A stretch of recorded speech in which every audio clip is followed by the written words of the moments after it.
Hi, and welcome back to your Autism Game Plan. I'm Joya Vanderlaan, a family nurse practitioner, a functional medicine specialist, and an autism mom. I know that when your child first gets diagnosed with autism, it can be very confusing. Who do you call? What therapies do you sign them up for? How do you get in contact with these people? Who needs to be on your team? So today I'm going to talk about that, how to build your team, who needs to be on the team, and a few hints about how to go about building that team for you, for your child, for your family. First, let's talk about therapists for your child. Oftentimes, children with autism need occupational therapy, physical therapy, speech therapy, very often social work or social group type of therapies. And then some parents choose to go ahead with either ABA or Floortime therapies. Occupational therapy helps to deal with more fine motor issues and sensory integration and sensory processing issues. The physical therapists tend to work more on core strength and gross motor issues like walking and that kind of thing. The speech therapists work on, of course, oral motor development, including the formation of speech, both in the throat and in the mouth.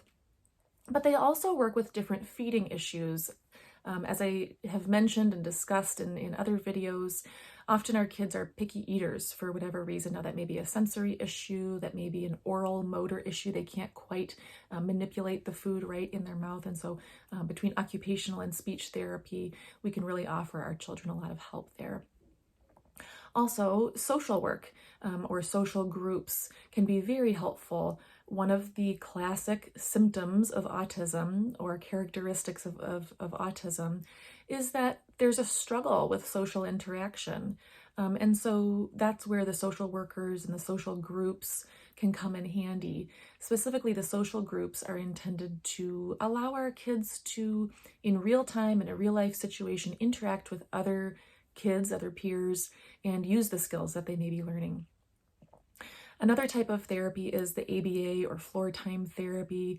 Again, some parents choose to do this and some do not. Understand that there is some controversy over whether or not ABA is a good therapy, is a friendly therapy for our kids. Whatever you choose, make an informed decision and be confident that you're making the right choice. Schools. School is certainly part of your child's team. There's teachers and aides and therapists and the administrators and other personnel within the district. You may choose to send the child to public school in a general education classroom or in a self-contained classroom. You may choose to send them to a special needs school. You may choose to send them to a therapeutic day school. You might choose to homeschool them. Do a little research on what the options are in your area so that you can be confident you're making the best choice for your child at this time. A special needs advocate may end up being a valuable part of your team.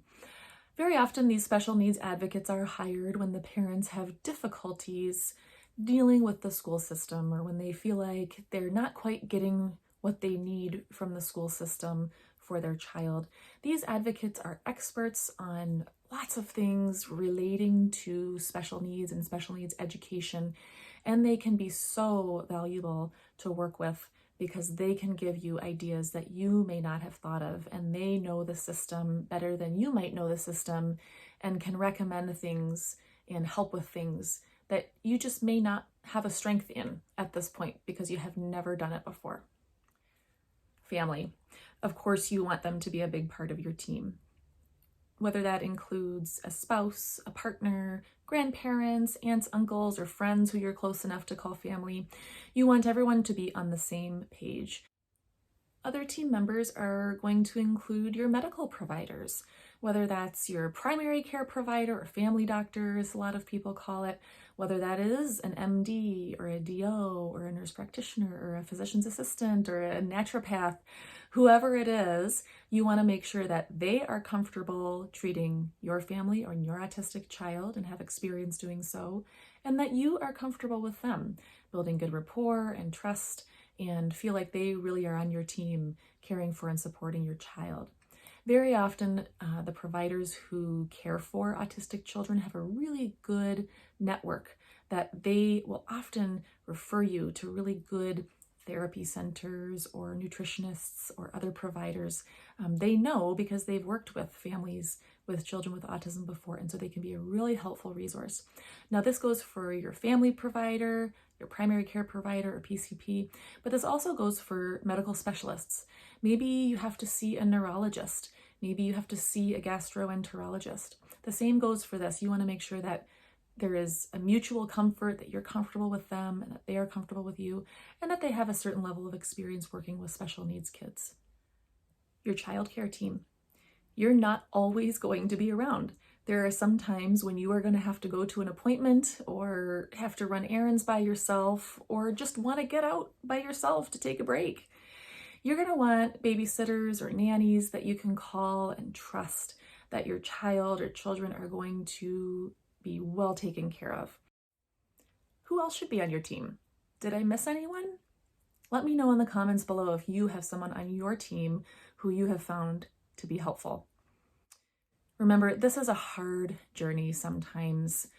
Surround yourself with people who are supportive and caring, and always remember, be gentle with yourself. You are doing a great job.